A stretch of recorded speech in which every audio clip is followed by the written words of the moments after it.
को डिस्कशन करता हूँ। क्वेश्चन निकाल लेता हूँ। आप सभी ने लिखा होगा डे 5 का क्वेश्चन।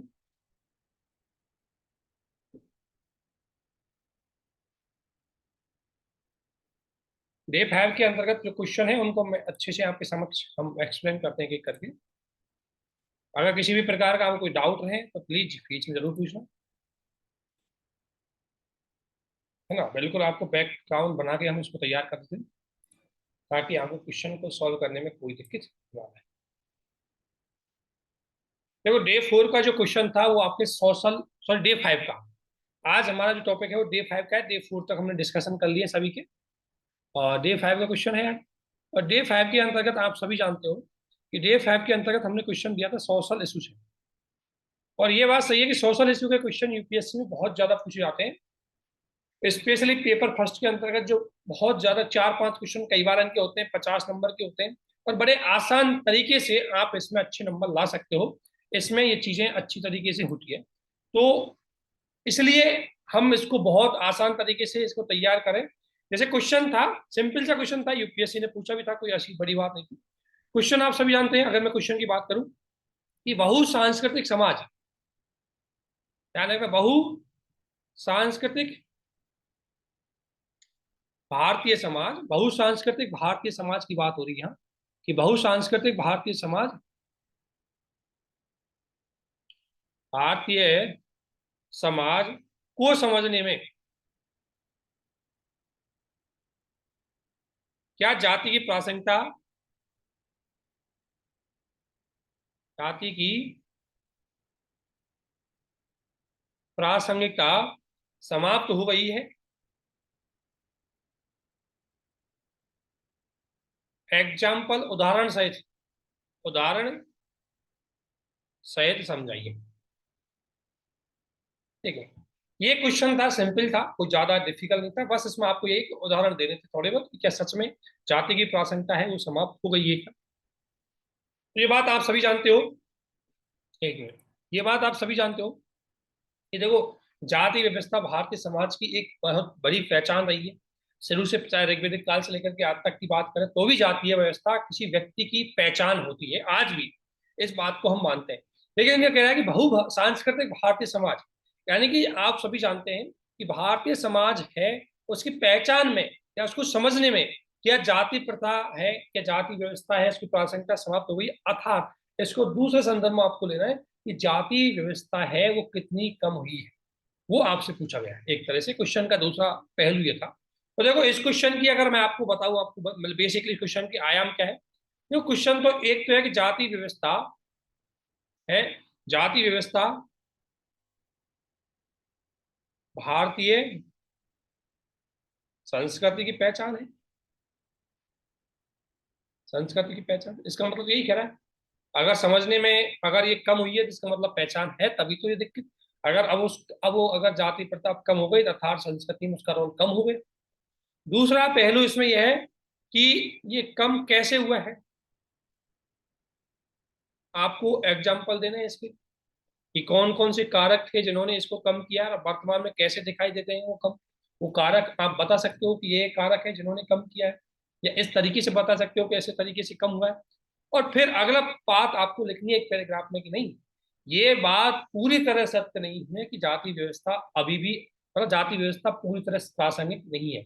यानी कि ये नहीं कह सकते कि जाति व्यवस्था पूरी तरह समाप्त हो गई है, आज भी जाति व्यवस्था है वो प्रासंगिक है। और आपको फिर बताना है कि प्रासंगिक कैसे प्रासंगिक है, इसको संक्षिप्त बताना 3-4 पॉइंटों के माध्यम से, फिर आपको कंक्लूजन लिखना है। जाति व्यवस्था का पहले जाति व्यवस्था के बारे में बताना है, फिर आपको मेन बॉडी में आकर के दो पार्टों में क्वेश्चन देना है कि जाति व्यवस्था है, बिल्कुल सही है कि प्राचीन काल से लेकर के आज तक भारतीय संस्कृति की विविधता को बताने में महत्वपूर्ण आधार रहा। लेकिन वर्तमान परिस्थितियों में अगर देखें, वर्तमान सामाजिक, सांस्कृतिक और आर्थिक जो बदलाव आए, उन्होंने जाति व्यवस्था को, प्रासंगिकता को कम कर दिया। जैसे, तो एक चीज वो जैसे वाली आप यहाँ जाएंगी, और जो प्रासंगिकता है वो यहाँ जाएंगे, और निष्कर्ष में निकल देंगे कि ये बात सही है कि जाति व्यवस्था तुलनात्मक रूप से भारतीय संस्कृति में उतनी जटिल नहीं रही, लेकिन फिर भी आज भी व्यक्ति की पहचान कहीं ना कहीं उसकी जाति के आधार पर की जाती है, आज भी है। कई जगह, लेकिन तुलनात्मक रूप से उसका प्रभाव उतना नहीं रहा। हालांकि संवैधानिक मूल्य और लोकतांत्रिक मूल्यों की वजह से उसका प्रभाव धीरे धीरे कम होते जा रहा है। तो अब इसको स्टार्ट करते थे। क्वेश्चन को समझना पहली आपकी होती है, क्वेश्चन को समझना है। क्वेश्चन के डायमेंशन यही कह रहा है। एक और कह रहा है कि देखो जाति व्यवस्था प्रासंगिकता, जाति व्यवस्था की प्रासंगिकता समाप्त होगी। और दूसरा आपको खुद को सोचना है कि नहीं, ये बात पूरी तरह प्रासंगिकता समाप्त नहीं हुई, आज भी है। उसके भी आपको एग्जाम्पल देने हैं, उसके भी एग्जाम्पल आपको देने हैं, और इस तरीके से आप कर सकते हैं। तो ये बात सही है कि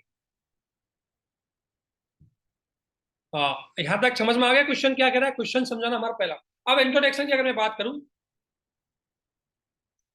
तो ये लिख सकते हैं कि वैदिक काल से आज तक भारतीय बहुसांस्कृतिक समाज की पहचान, उसकी समाज की पहचान का आधार, मतलब समाज में पहचान अगर रखी है, बहुसांस्कृतिक समाज में अगर पहचान कर रहे हैं, पहचान का आधार जाति व्यवस्था रही।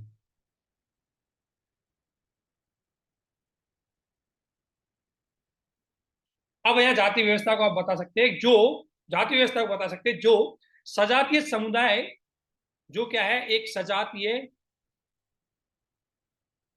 यानी एक ही जाति के समुदाय जिनकी संस्कृति एवं व्यवसाय सामान्यतः समान होते हैं। एक छोटा बता सकते हो आप इतना सा, अगर आप इसका इंट्रोडक्शन दूसरी तरीके से भी लिख सकते हो, है ना, लेकिन मेन आप किसी तरीके से इंट्रोडक्शन लिखो, बेसिकली आपको जाति व्यवस्था के बारे में बताना है कि वैदिक काल से लेकर आज तक भारतीय बहुसांस्कृतिक समाज की पहचान का आधार जाति व्यवस्था रहा है। तो सजातीय जाति व्यवस्था को बताना है मुझे। जाति व्यवस्था क्या है? जाति व्यवस्था एक सजातीय समूह है जिनकी संस्कृति और व्यवसाय सामान्यतः समान होते हैं, उसे हम जाति व्यवस्था के रूप में जानते हैं। इंट्रोडक्शन लिखने के बाद लिखा है कि देखो, परंतु वर्तमान में अब आपको वो कारक बताने हैं जिन्होंने जाति व्यवस्था की प्रासंगिकता को कम किया है।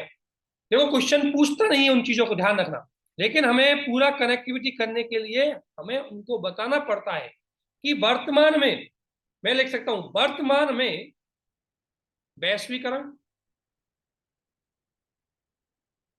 ठीक है, वर्तमान में वैश्वीकरण, आधुनिकीकरण,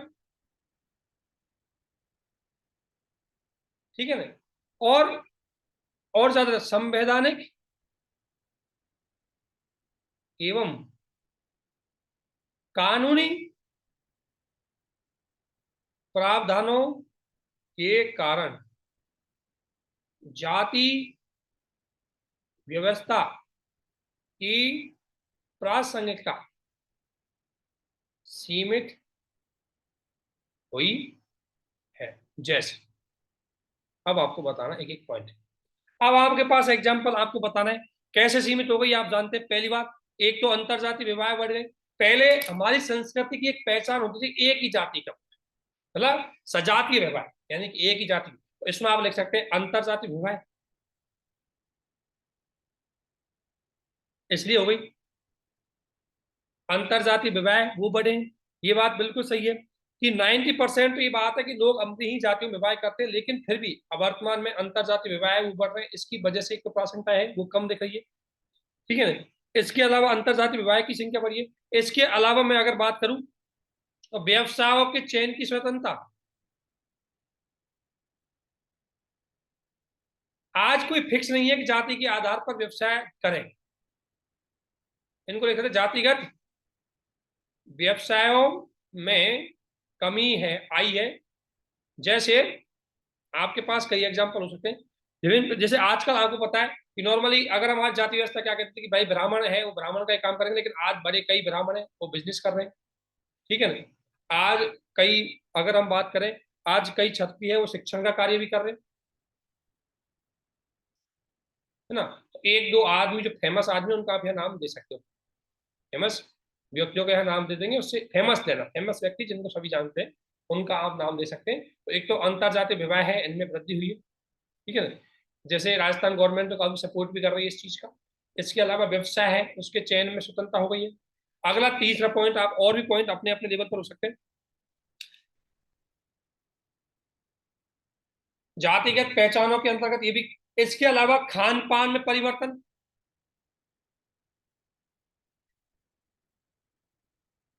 पहले क्या है कि हम संस्कृति की पहचान जाति के आधार पर कर सकते हैं, नहीं ये उच्च जाति का है तो इसका खान पान इस तरीके का होगा, ये निम्न जाति का है तथा कथित निम्न जाति का, इसका इस तरीके से होगा। लेकिन आजकल तो सभी, आपको पता है, खान पान की चीजों में परिवर्तन, सभी अलग अलग चीजें अपने हिसाब से खाते हैं जो उनकी मनपसंद है, क्योंकि खान पान पर आजकल चाहे फास्ट फूड हो, अब फास्ट फूड किसी भी जाति का नहीं है, ठीक है ना, कोई भी बर्गर खा सकता है, कोई भी जाके खा सकता है, जिसके पास पैसे हैं वो खा सकता है। तो खान पान की चीजों में चेंज हुआ है, तो कहीं ना कहीं जातिगत जो प्रासंगिकता आइडेंटिटी थी वो धीरे धीरे खान पान की कल्चर में धीरे धीरे आपके कम हो गई। इसके अलावा त्योहार है, त्योहारों का एग्जाम्पल दे सकते हैं। आज त्योहार है, ऐसा नहीं किसी जाति का, आज तो सभी धर्म जाति व्यवस्था सभी धर्मों के त्योहार लोग अच्छे से मनाते हैं, सभी धर्म जातिगत त्योहार है नॉर्मली ठीक बनाते हैं लोग, वो सारी चीजें हो गई। इसके अलावा एक चीज और है, जातिगत त्योहार, आपको चार पांच एग्जाम्पल ऐसे देने हैं जो बताने हैं कि किस तरीके से। इसके अलावा जातिगत आधार पर छुआछूत, छुआछूत को सीमित किया गया है। इसके लिए चाहे आप आर्टिकल 17 का एग्जाम्पल दे सकते हो, छुआछूत है उसको सीमित किया गया है ना, ये हो गया। और भी एग्जाम्पल हो सकता है आपके पास हो। तो इस तरीके से हमने कहीं ना कहीं जाति व्यवस्था है वो हमारी संस्कृति की पहचान में जो रोल निभाती थी पहले, उसको धीरे धीरे कम किया गया, धीरे धीरे वो तुलनात्मक रूप से अगर देखें तो कम हो रहा है। इसके अलावा एक शब्द और लिख सकता हूँ, संस्कृतिकरण।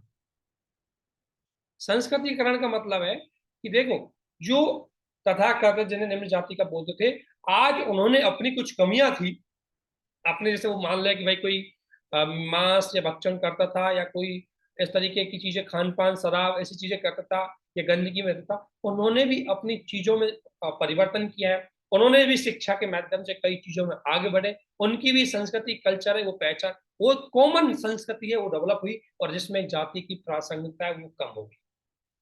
तो सजातीय संस्कृतिकरण है वो मुख्य रूप से इसमें पड़ा है, जिसको हम वैश्वीकरण वाले पार्ट में एग्जांपल दे सकते हैं। इसके अलावा शहरीकरण भी एक समय, शहरीकरण है, शहरीकरण की वजह से भी मतलब एक कारण भी है, और इसको एक बता सकते हैं कि जातिगत चीजें उसको कम किया है, शहरों में जाति की बजाय आर्थिक तत्व को ज्यादा महत्व दिया जाता है, व्यक्ति के आर्थिक स्टेटस को महत्व दिया जाता है। एक ऐसे एक और पॉइंट लिखा सकता हूं मैं, पहचान का आधार, आधार जाति नहीं बल्कि व्यक्ति का व्यवसाय हो सकता है। आजकल पहचान का आधार क्या है? व्यवसाय। अगर जैसे लोग उसके उसकी स्टेटस के आधार पर उसको जानने लगे, तो ये नहीं जानते कि वो किस जाति वर्ग का है, सामान्यतः उसका प्रभाव तुलनात्मक रूप से, पहले की तुलनात्मक रूप से अब कम हो गया। तो इस तरीके से आप लिख सकते हैं कि बिल्कुल सही बात है कि भारतीय संस्कृति में, भारतीय समाज में जाति की प्रासंगिकता तुलनात्मक रूप से कम हो गई है, वो बहुसांस्कृतिक समाज की पहचान बताने में अब उतनी ज्यादा प्रभावी भूमिका नहीं निभा। यहाँ तक इतने 6-7 पॉइंट छोटे छोटे, देखो इतने पॉइंट याद रखने के इसलिए बोलते हैं, वहां पता नहीं 4-5 पॉइंट है वही आपको याद आते हैं, सारे पॉइंट आपको याद नहीं आते। लेकिन लेकिन ये बात ध्यान रखना, लेकिन वर्तमान में, लेकिन बढ़ती जातिगत हिंसा, ध्यान रखना, बढ़ती जातिगत हिंसा है ना, इसके अलावा ग्रामीण भारत में जाति का प्रभाव,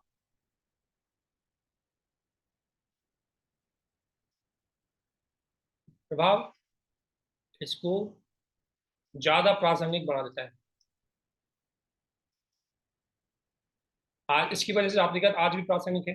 जैसे मैं आपको देख रहा हूँ, देखो एक बात ध्यान रखना, पहली बात, एक तो जातिगत हिंसा आज भी हो रही है, उसका एग्जाम्पल दे दो। अगर जाति नहीं होती जातिगत हिंसा क्यों हो रही है? जाति की हिंसा आप देख सकते हो राजस्थान में, थोड़े दिन पहले मैं आपको एग्जाम्पल एक दो मैंने आपको तो दिखाता हूँ। थोड़े दिन पहले राजस्थान में इंद्र मेघवाल, एक इंद्र मेघवाल नाम का एक स्टूडेंट था, 8वीं शायद 10वीं क्लास का था, बहुत बड़ा ये हुआ। उसमें क्या है कि वो इंद्र मेघवाल की हत्या कर दी गई थी एक बच्चे की, किसने? एक टीचर ने, एक टीचर जो वहां का ब्राह्मण टीचर था। क्या हुआ था कि इस बच्चे ने जो पानी का मटका होता है उससे हाथ लगा करके पानी पी लिया था, और इसी कारण से इस 9 वर्षीय लड़की, लड़की है ध्यान रखना, 9 वर्षीय लड़की थी, इस 9 वर्षीय लड़की की हत्या कर दी पीट पीट की। तो आप देख सकते हैं कि आप कह रहे हैं जातिगत प्रासंगिकता समाप्त हो गई, कहाँ है? आज भी लोग जाति के आधार पर लोगों के साथ छुआछूत करते हैं। आज भी लोग, इतना ही नहीं, आज निम्न जाति के लोगों की हत्या तक कर दी जाती है, कोई पूछता तक नहीं है। ठीक है ना? इसी प्रकार एक एग्जाम्पल आप ले सकते हो, हाथरस हत्याकांड, है ना? ये हालांकि इसका मामला अलग ड्रॉ होता है, लेकिन कहीं ना कहीं इस जाति से इसका संबंध था ही। कि अगर कोई और जाति की होती तो इस तरीके की गतिविधियां नहीं होती, जिस तरीके की गतिविधियां हुई थी वहां पर। तो ये बात है कि आज भी जातिगत हिंसा है, वो हमारे यहाँ समाज में बनी है, तो हम ये नहीं कह सकते कि प्रासंगिक हो गई, मतलब अप्रासंगिक हो गई, ये नहीं कह सकते। दूसरा, आज भी जातिगत वोट बैंक है। जातिगत वोट बैंक है, इसलिए जाति प्रासंगिकता है। पार्टी का नाम दे सकते, बीएसपी तो बिल्कुल इसी की पार्टी है। ठीक है ना? तो आप पार्टी का नाम दे सकते हो, आज भी जातिगत प्रासंगिकता है। ठीक है ना? इसके अलावा सजातीय विवाह, हम कहने को तो कहते हैं कि भाई सजा क्या, हम कहने को तो कह देते हैं कि नहीं आज अंतर जाति विवाह कर देते हैं, लेकिन ध्यान रखना, अभी भी हमारे यहाँ 90% से प्लस विवाह है वो अपनी ही जाति में ही किए जाते हैं।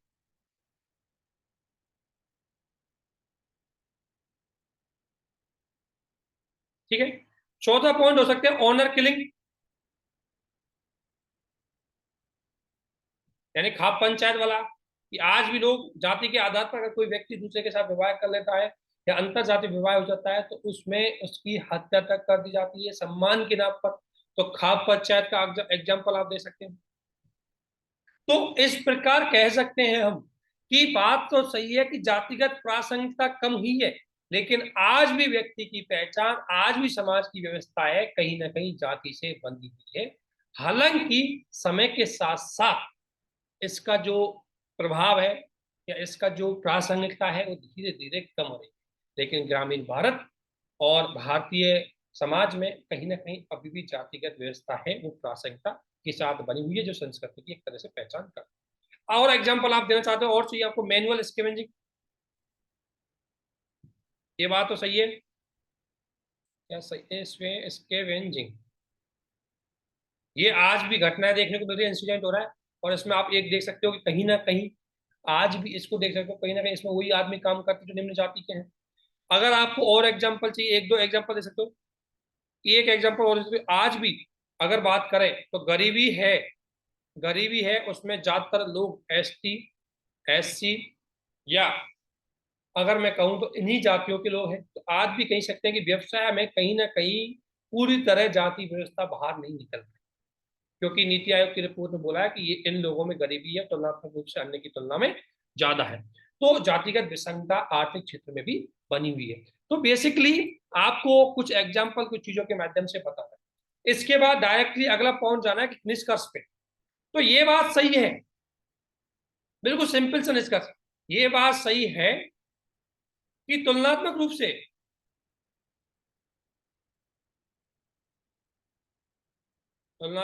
से जाति व्यवस्था की प्रासंगिकता कम हुई है, परंतु ग्रामीण परिवेश और रूढ़िवादी समाज में आज भी बनी हुई है।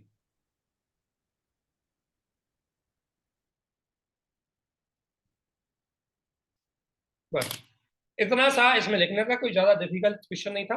आपका आसानी से इस क्वेश्चन में आप बहुत सारी लाइन, बहुत सारी चीजें हैं वो आसानी से कर सकते थे। आपके पास दो चार एग्जाम्पल होने चाहिए थे। और ये मुझे इतना पता है कि सारे लोगों ने इसको लिखा है, लगभग लगभग सभी लोगों ने इसको लिखा था, अच्छा लिखा था, मैंने देखा है। तो इसमें कुछ मुझे बताने के लिए ज्यादा चीजें बची नहीं थी, लेकिन वो टॉपिक खत्म करवाना था इसलिए इसको करवाया गया था। लेकिन ध्यान रखना सिस्टमैटिक कोई ज्यादा ऐसा नहीं। कई बार हम क्या सोचते हैं, कई बार क्वेश्चन को बहुत ही ज्यादा हम सोचते हैं अरे नहीं मेरा तो बहुत अच्छा होना चाहिए, बहुत अच्छा। वो बहुत अच्छा नहीं हो पाता है, क्योंकि हम उसको सजाने के चक्कर में उसके मेन कंटेंट को छोड़ देते हैं। आपको मेन कंटेंट नहीं छोड़ना है। ठीक है ना? ये चीज आपको ध्यान में रखनी है। तो यहाँ तक कोई डाउट किसी भी प्रकार का, किसी को भी कोई पूछना चाहता है इस क्वेश्चन को लेकर के?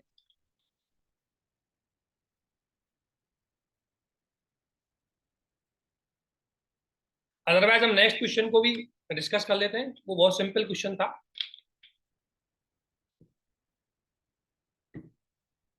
Any doubt?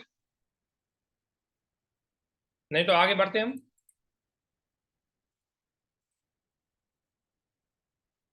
देखिए, अगर किसी को कोई डाउट हो प्लीज पूछ सकते हैं।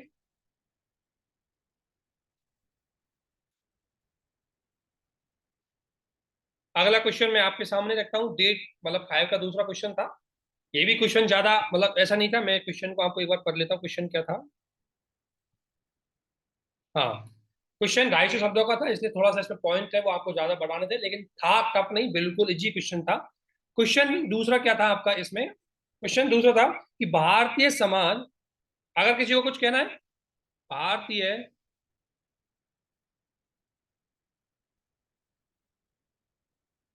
भारतीय समाज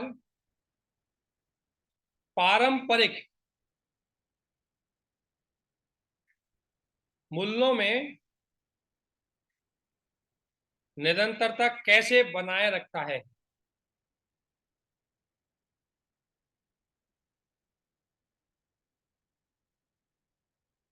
एक तो पारंपरिक मूल्य है वो आज भी प्रासंगिक है, वो मूल्य आपको बताने भारतीय समाज के।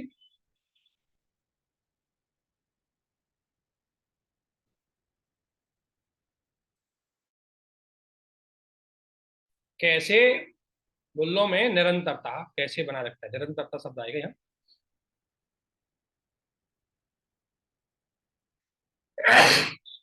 सॉरी। अगला पार्ट क्या है, इनमें होने वाले परिवर्तन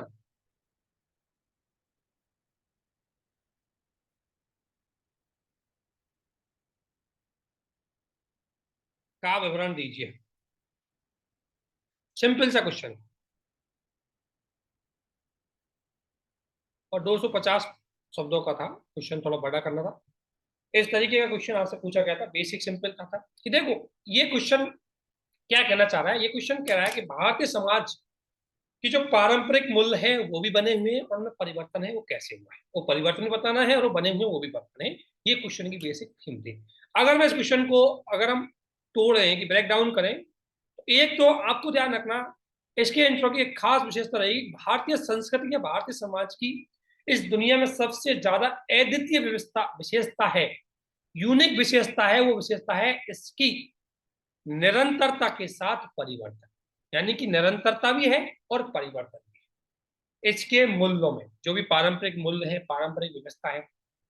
अब पारंपरिक मूल्य व्यवस्था में कई पार्ट आ सकते हैं, जैसे व्यवहार हमारे शुरू से चल रहा है लेकिन आज भी चल रहा है, परिवार हमारे शुरू से है आज भी है, ठीक है ना, त्योहार है हमारे शुरू से मना रहे हैं वो आज भी मना रहे हैं, लेकिन उनमें परिवर्तन हुआ है, उनमें हर चीजों में परिवर्तन हुआ है, मूल्यों को लेकर के वो चीजें हैं, वही आपको इसमें बेसिकली बताना था। तो इंट्रो में बताना है कि भारतीय समाज की अद्वितीय विशेषता, भारतीय समाज की अद्वितीय विशेषता,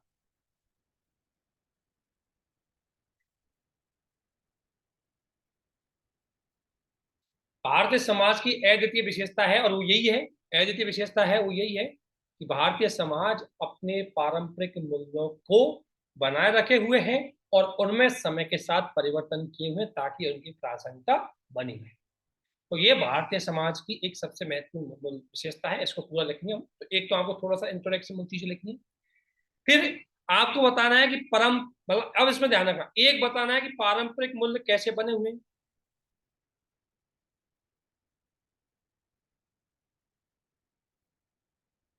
और दूसरा बताना है आपको इसमें परिवर्तन कैसे हुआ।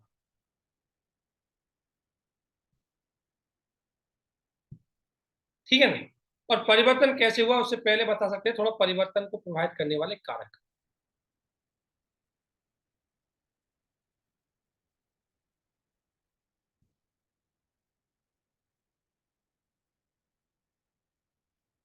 ठीक है, और निष्कर्ष में उसके बाद आपका आएगा निष्कर्ष। तो वर्तमान के कुछ एग्जांपल आप दे सकते हैं।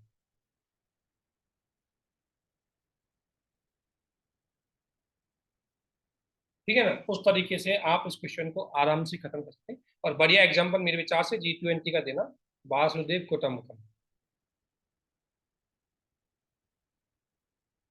ये भारतीय ग्रंथों में बात बोली गई है, और आज भी हम इस चीज को एक्सेप्ट कर रहे हैं, आज दुनिया को यही बात सिखा रहे हैं कि वासुदेव कुटुंबकम की बात होनी चाहिए, वासुदेव कुटुंब के आधार पर इस पृथ्वी पर पूरे जो लोग हैं वो पूरे मानव जाति की हम बात करते हैं, तो वो चीजें आप इसको जोड़ करके इसके निष्कर्ष को खत्म कर सकते हैं, अच्छा इफेक्टिव बना सकते हैं। तो बेसिकली कई लोगों ने क्या किया, मैंने आपके क्वेश्चन को देखा है, वो भी तरीका अच्छा है। कई लोगों ने क्या किया कि एक तो विशेषता लिख दी, जरा मैं बता रहा हूँ उनका रैपिंग। इसके बाद उन्होंने निरंतरता लिख ली, और इसके बाद परिवर्तन। एक तरीका तो चाहे तो आप इसको भी लिख सकते हो, ठीक है ना, इस तरीके से। और एक तरीका इस तरीके से, जिस तरीके से मैंने आपको बताया कि भाई पहले आपको पारंपरिक मूल्य बताने की कैसे वो प्रासंगिक बने हुए हैं, और दूसरा आपको परिवर्तन बताना है कि उनमें कैसे चेंजेस हुए हैं। तो दोनों तरीके से आप इसको प्रेजेंट कर सकते हो इस क्वेश्चन को। इस तरीके से आपका ये क्वेश्चन है वो अच्छे से आप कर सकते हो।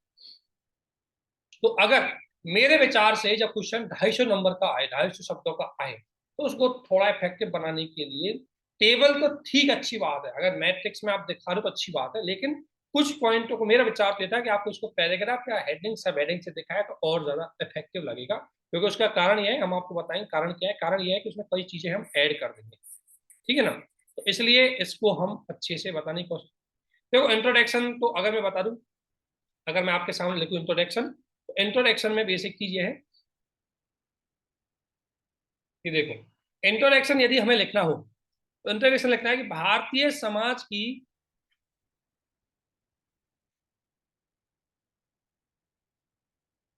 अद्वितीय विशेषता है कि वह अपने पारंपरिक मूल्यों की निरंतरता तथा उनमें उन्हें ज्यादा प्रासंगिक बनाने हेतु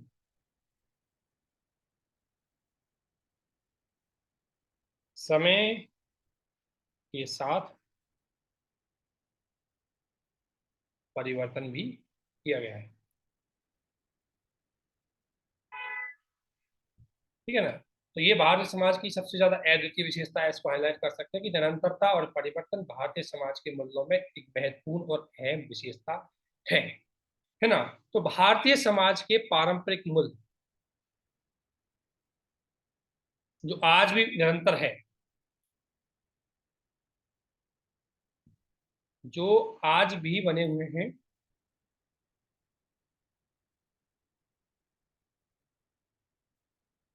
उनका आपको एग्जाम्पल देना है।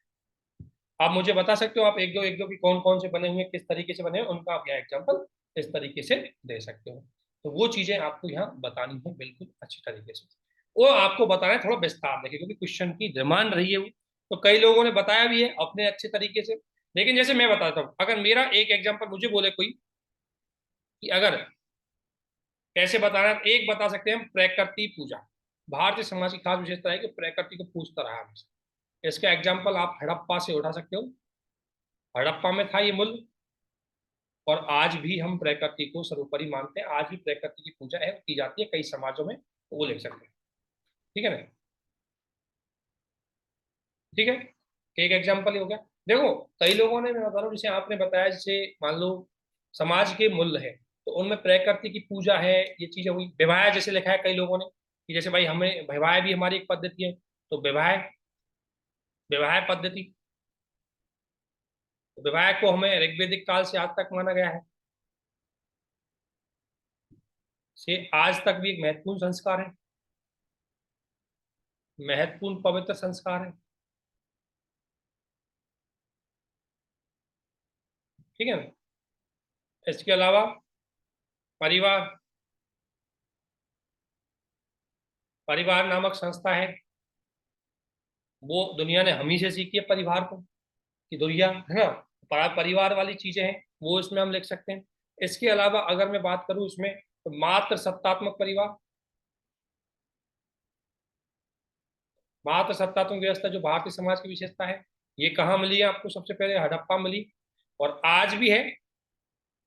आज का एग्जाम्पल है, जैसे नायर समाज केरल का है, वो भी मात्र सत्तात्मक है। और गारो, खासी जयंतिया, जो खासी मतलब वो है ट्राइबल्स है, वो भी आपकी क्या है, मात्र सत्तात्मक है। तो वो मूल्य भी हमारे आज प्रासंगिक है, आज भी हम उनको मानते हैं, ठीक है ना। ये एग्जाम्पल आप इसको ले सकते हो। इसके अलावा जाति व्यवस्था, ठीक है, जाति व्यवस्था है, ऋग्वेदिक से है, आज भी प्रासंगिक है।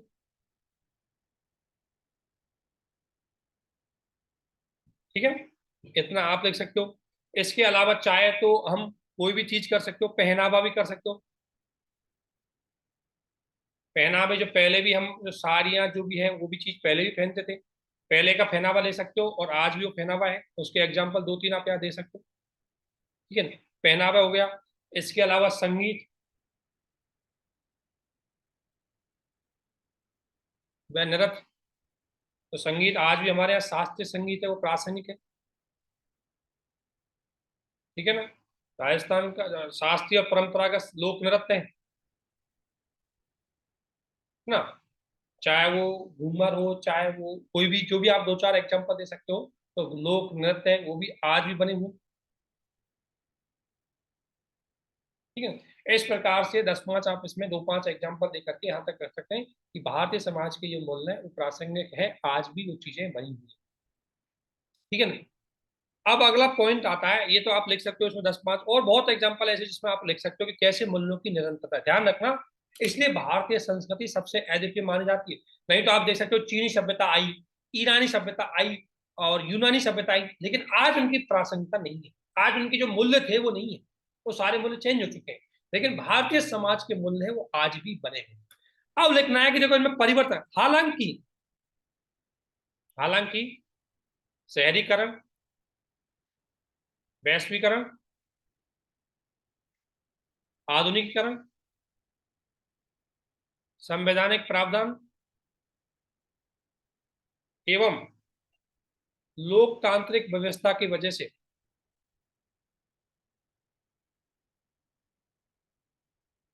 एक मूल में से भूल गए, वासुदेव कुटुंबकम लिखना ही आपको, वासुदेव कुटुंबकम। ठीक है ना, ये तो भारतीय संस्कृति का मेन आधार है, ये मूल्य तो था ही, इसको लिख सकते हो। है ना, वजह से इनमें परिवर्तन भी हुआ है, इनमें समय के साथ परिवर्तन भी हुआ है। देखो मैंने इसलिए उसको टेबल में लिखने से मना करी, क्योंकि टेबल में आप उसके कारणों को बताने में पूरी तरह सक्षम नहीं हो पाते, कारण नहीं बता पाते कि इनमें परिवर्तन हुआ है वो कैसे हुआ है, क्या कारण थे जिनकी वजह से परिवर्तन हुआ है, इसलिए मुझे टेबल से ज्यादा मैंने इस चीज को प्रेफर किया था। अब आप बता सकते हो एक एक में, जो आपने वहां लिखा है उन्हीं को बता सकते हो। जैसे विवाह व्यवस्था में परिवर्तन कर सकते हो, परिवर्तन हुआ है कैसे, तलाक बढ़े हैं, लिव इन रिलेशन बढ़ा है। ठीक है, परिवार में बता सकते हो परिवर्तन, परिवार की प्रकृति एवं संरचना दोनों बदली है। प्रकृति है कि पहले परिवार व्यवसाय उत्पादन का साधन था, अब भोग का पारण और भोग का साधन हो गया। ठीक है, संरचना कैसे, पहले एकल था, मतलब सॉरी पहले संयुक्त था, अब एकल हुआ है। ठीक है ना, या एकल हुआ है, या ऐसे भी हो सकता है कई बार एकल नारी वाले नेतृत्व वाले एकल महिला वाले परिवार हो सकते हैं, एकल पुरुष वाले परिवार भी होते हैं। विवाह में तो आप समलैंगिक विवाह का भी आजकल तो समलैंगिकता की बात कर सकते हो। ठीक है ना, समलैंगिकता की बात कर सकते हो, ये एग्जाम्पल आप अच्छे से इसमें देख सकते हो। परिवार की, यह ये परिवार वाली चीज की बात कर सकते हो। त्योहारों में आपके पास एग्जाम्पल है, त्योहार में आजकल तो हम Valentine day, Valentine day, Christmas, Christmas, जो भी त्योहार, तो इनको भी हम मनाने लग गए आजकल, त्योहारों की बात हो गई। इसके अलावा खान पान, अगर मैं बात करूं आपसे, खान पान की बात करें, पहनावे की बात करें, ये एग्जांपल आप सब दे देंगे, आपको मुझे लगता नहीं डिफिकल्ट पार्ट है नहीं, खान पान पहनावा। ठीक है ना, इसके अलावा संगीत और नृत्य, इनमें आजकल तो नए नए नृत्य और संगीत आ गए, उनके एग्जाम्पल जैसे पोप सॉन्ग आ गए, ऐसी चीजें, इनको आप आराम से है वो बता सकते हो। ठीक है, इनको एग्जाम्पल दे करके आपको आराम से बता सकते हो, ये बात सही है। इसके अलावा उसमें हम एक दो पॉइंट भूल गए थे, जब भाषा को भी ले सकते हो, तो इस तरीके से ये बात बिल्कुल सही है कि समय के साथ हमारे यहाँ मूल्यों में परिवर्तन हुआ है, समय के साथ भी हमारे यहाँ मूल्यों में परिवर्तन हुआ है, परंतु समय के साथ इनमें एक में एग्जांपल लिख दोगे आप आराम से, कोई दिक्कत नहीं है, इनमें डिफिकल्ट नहीं है। हम भी आपको जो मॉडल आंसर शेयर करेंगे उसमें लिख के भेज देंगे। तो इस प्रकार लिख सकते हैं कि इस प्रकार भारतीय समाज के मूल्यों में अन्य संस्कृतियों के मूल्यों का समन्वय या समावेश हुआ है।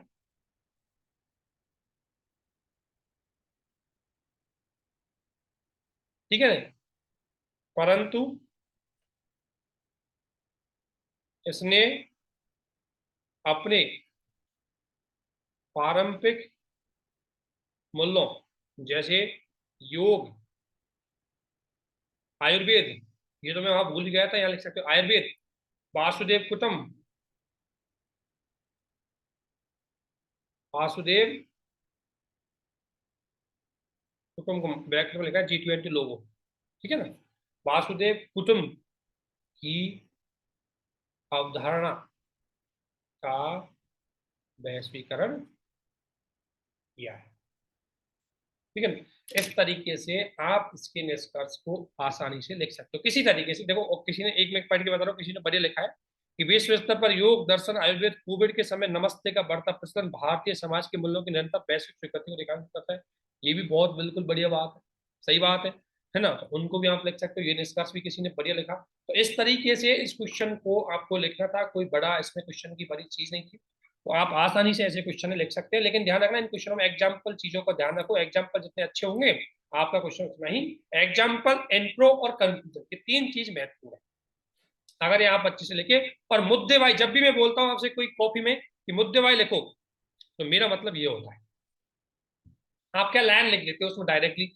बड़े क्वेश्चनों में कोशिश करो कि मुद्दे वाई लिखें उसको, ताकि आपकी स्पष्टता है उसमें। ठीक है ना, तो इस तरीके से आप कोशिश करना, क्वेश्चन है उसको लिखें। अगर आपको किसी प्रकार कोई डाउट है तो आप पूछ सकते हो। ठीक है ना, तो दे, ये 5 का क्वेश्चन डिस्कशन था, बहुत सारे लोगों ने अच्छा लिखा है। मैं इनका नाम भी लिखा करो अपनी कॉपी में, ताकि मैं बता दूं किसकी कॉपी है ये, है ना। एक बार अपना नाम भी लिख लीजिए करो, ताकि पता लग जाए कौन सी कॉपी है। कुछ लोग बहुत बढ़िया लिख रहे हैं, आप चाहे तो मैं ये नहीं कह सकता कि इसको टेबल में भी दिखा सकते हो। यदि आपके पास समय का अभाव है तो आप इसको टेबल में दिखाएं, लेकिन यदि आप अच्छे से प्रेजेंट करना चाहते हो तो प्लीज इसको सिस्टमेटिकली ही दिखाएं, ताकि आपका 1 नंबर का फर्क पड़ सकता है, आधे नंबर का फर्क पड़ सकता है। उस तरीके से आपको इस पर ध्यान देना है। अब आपको कोई डाउट हो तो प्लीज बताइए। ठीक है ना, और एक हम ऐसे ही क्वेश्चन नॉर्मली मेंटरशिप के रूप में क्वेश्चन डिस्कशन करेंगे, तो आप भी उससे जुड़ सकते हो। उसमें हम क्वेश्चन ही डिस्कशन करेंगे, हालांकि आपको तो यहाँ हम सारी चीजें बता ही रहे, लेकिन आप चाहो तो उससे जुड़ सकते हो। वो जल्दी ही स्टार्ट करेंगे, हालांकि 9 बजे का टाइम दिया, लेकिन 9 तो कंप्लीट हो चुके हैं। ठीक है,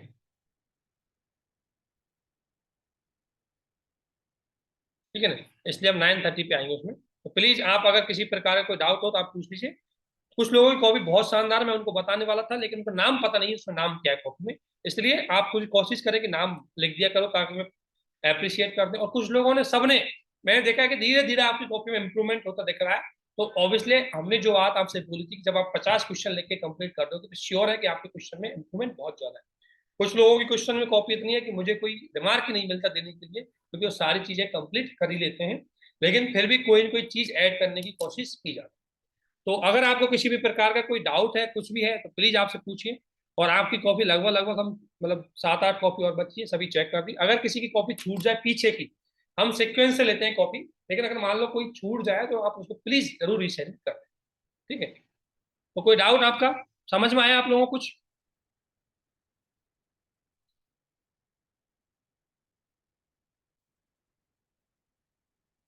हेलो,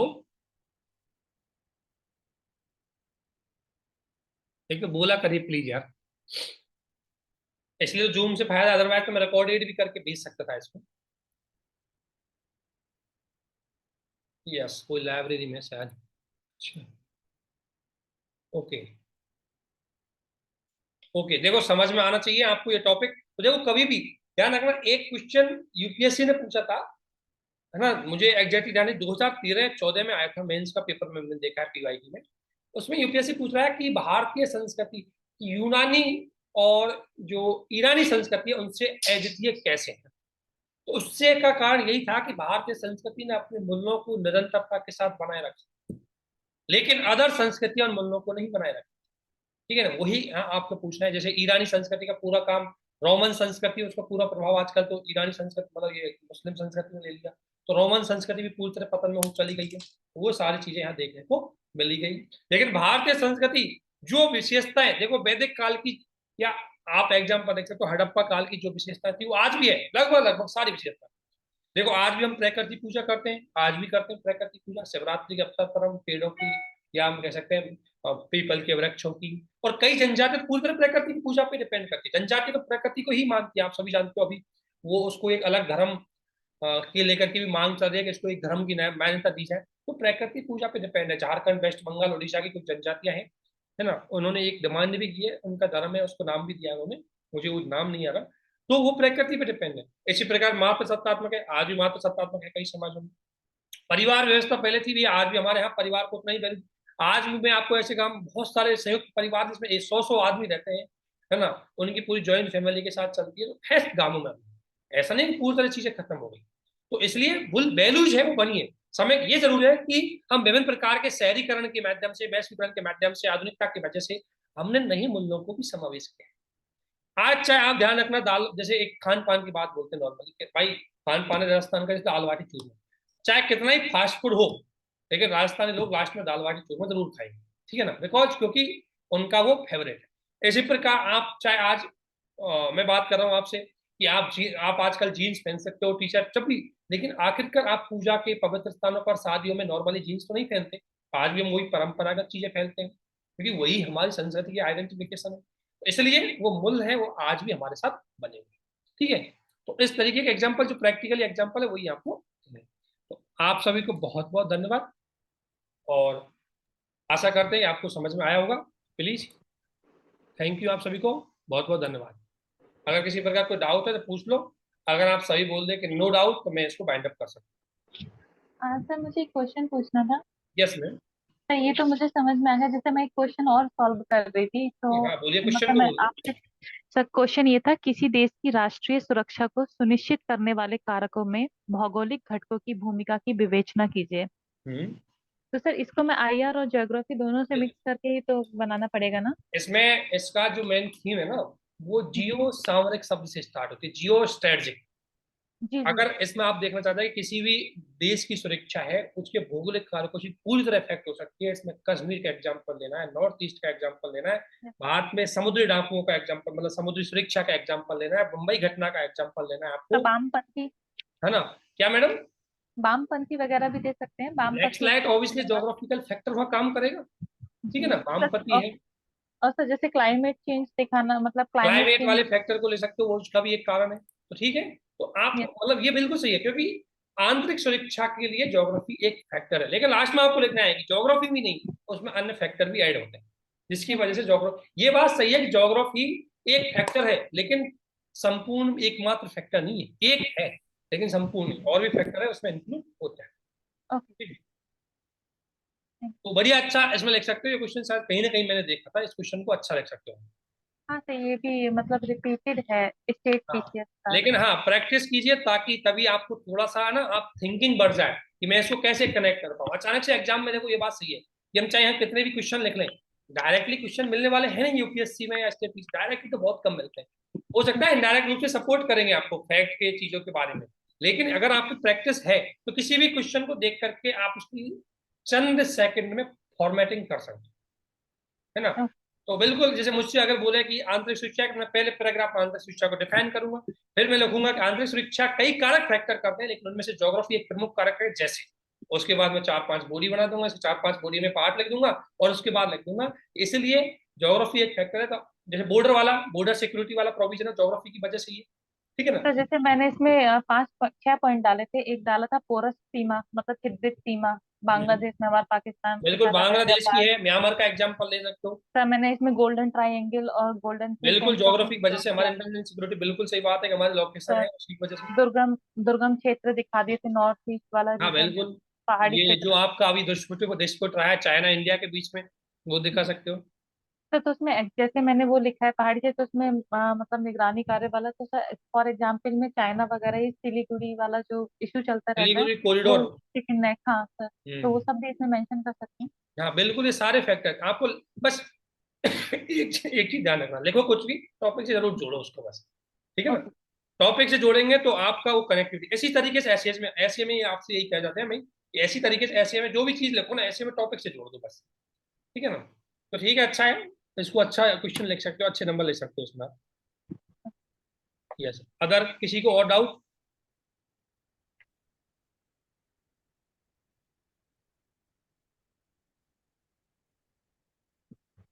ठीक है, तो इसको वाइंड अप करते हैं, है ना?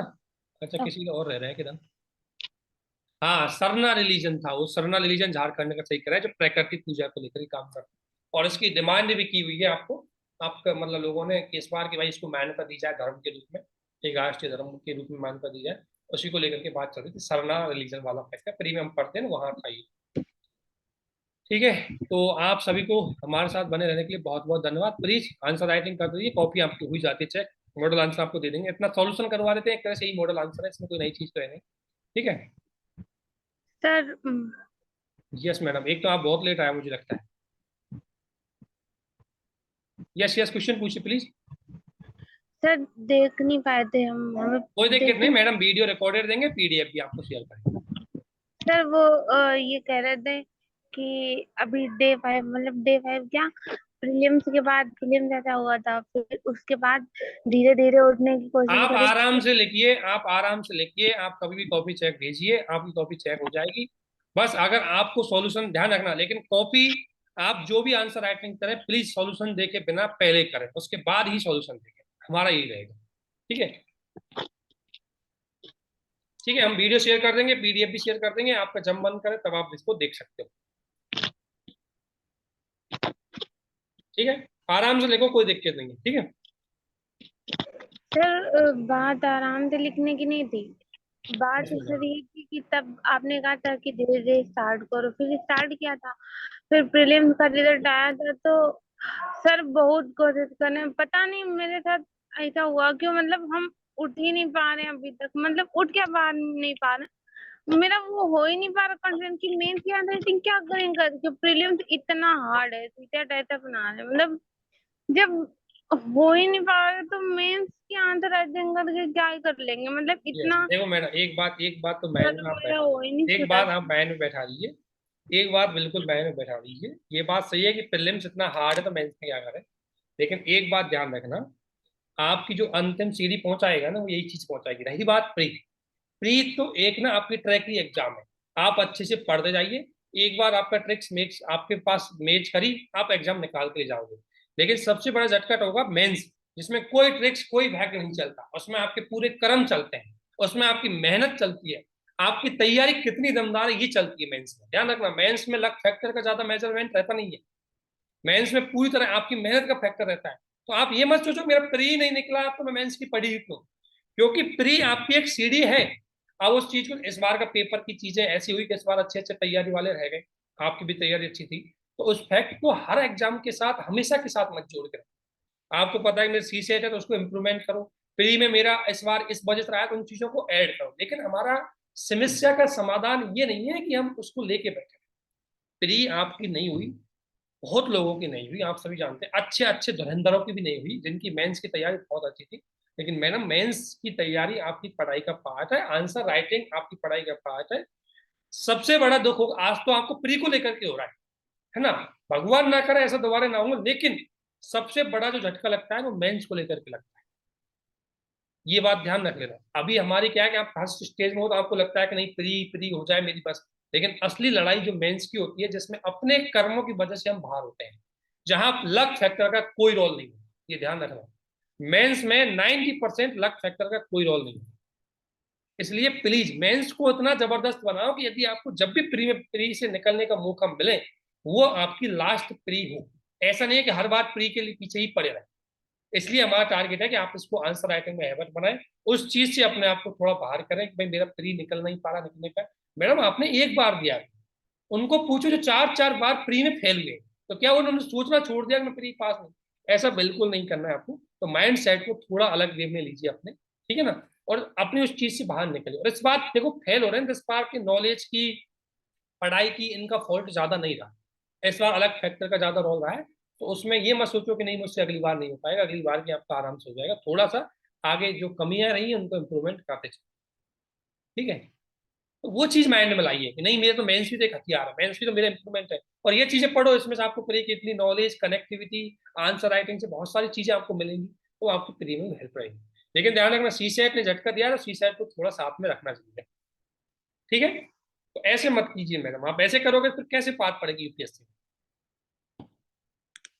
सर वही तो मतलब हो रहा है नहीं कि नहीं, अगर अरे ऐसे मैडम ये सोचेंगे मैदान तो ऐसा है, ये बहुत बड़ा मैदान है, इसमें आसानी से सफलताएं थोड़ी मिलती है। बहुत किसी की थोड़ी चीजें बढ़िया काम करती है तो झटके में निकल जाता है, लेकिन बहुत संघर्ष करना पड़ता है इसमें, ठीक है ना। क्योंकि आप एक इतने बड़े पद पे जाते हो तो उसको वैल्यू तो तभी समझ पाओगे ना, आपको रियलाइज होगा कि मैंने कितनी मेहनत करी है इसके, है ना, कितने संघर्ष, कितने झटके, उतार चढ़ाव, सब चीज देखे। वो चीजें मतलब कौन समझ पाएगा जिसने देखी हुई। अब कई लोग होते हैं आते हैं प्रीम पास होकर चले जाते हैं, मतलब मेंस में इंटरव्यू अच्छे हो जाते हैं, उनको भाई लग वो सब कुछ निकाल के चले जाते हैं, उनको यूपीएससी की अच्छी चीजें पता भी नहीं होती, यूपीएससी की तैयारी में करना कैसे होता है। क्योंकि कुछ लोगों की सारी चीजें अच्छी मिल जाती है, इंटरव्यू में 210 नंबर आ गए, मेंस में दो चार कुछ ऐसे में अच्छे नंबर बढ़ गए, प्री में दो चार चीजों में ठीक ठाक लग गया और वो आर पार निकल के चले गए। उनको वैल्यू पता नहीं है कि क्या होती है यूपीएससी। असली वैल्यू उसको पता होती है जो झटके खा करके आगे बढ़े, ठीक है ना। तो ऐसा नहीं है, सब चीजें काम आती है, तो आप घबराओ मत एक एग्जाम से, ठीक है। सर मेरे साथ अक्सर ऐसा होता है कि हमें चीजें थोड़ी देर से मिलती हैं, मतलब हमने हमने अपने साथ ये देखा है कि जो कुछ भी मतलब कोई लक्ष्य या कुछ भी पाना है तो हमें थोड़ा वो लेट प्राप्त होता है।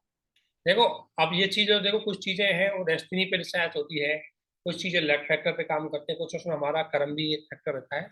लेकिन मिलती तो है ना, तो धैर्य रखो, ठीक है ना, धैर्य रखो। आपकी सफलता को पूछेंगे लोग, आपके अटेम्प्ट को नहीं पूछेंगे सिलेक्शन के बाद, ध्यान रख लेना ये बात, ठीक है। सिलेक्शन के बाद ना अटेम्प्ट को कोई एक आध बार कोई मीडिया मार्क्स पूछ ले तो क्या है, नहीं, अटेम्प्ट का कोई वैल्यू नहीं होती, आपकी सफलता और आपकी रैंक की वैल्यू होती नहीं सर, वो वही बात आपकी बिल्कुल ठीक है। हम सुबह से आज यही सोच रहे थे कि क्या करें, किससे कहें, जाके कोई समझने वाला नहीं है। है। नहीं कोई ना, इतना समझाओ मत ना, किसको समझाओगे, और समझाने से फायदा क्या। आपको सिर्फ ये करना है कि चलो अब हो गया जो हो गया, अब मुझे अपनी सिस्टमेटिक से मेंस का काम करना है, प्री को थोड़ा सा माइंड सेट चेंज करना है कि मैं थोड़ा प्री की भी चीजों को कनेक्ट करते हुए साथ में चलूँ। मुझे प्री को भी जैसे कोई चीज आई, मुझे थिंकिंग इतनी बढ़ानी है, अपनी थिंकिंग को इतना लेवल तक ले जाना है कि यदि कोई क्वेश्चन अगर प्री का निकल भी जाए किसी तरीके से, तो उस क्वेश्चन को मैं आराम से मतलब कनेक्ट कर पाऊँ, आराम से उसको लिख पाऊँ, वो चीजों पर मुझे ध्यान देना है, ठीक है ना। सर एक दिन आप ये कीजिएगा कि पेपर को आपने किस तरह से अटेम्प्ट किया है, थोड़ा उसका मतलब हाँ उसको उसका हम करेंगे जरूर, है ना, उसका हम ताकि जरूर करेंगे। वहां पे किस अभी थोड़ा तरह सा इन से चीजों में लगे हुए हैं, उसका भी हम करेंगे, ठीक है। ताकि वहां पे किस तरीके से पेपर टैकल करें वो थोड़ा आए, हाँ क्योंकि अभी आप बस इसको तो दोबारा अपनी रिदम में आइए, तब उन चीजों को हम लाएंगे, ठीक है। ठीक सर, हम आज ही लिखना की कोशिश हाँ करते हैं। लिखो आराम से, ठीक है। ओके, ऑल द बेस्ट आप सभी को, और थैंक यू, ठीक है। Thank you so much sir. Okay, thank you.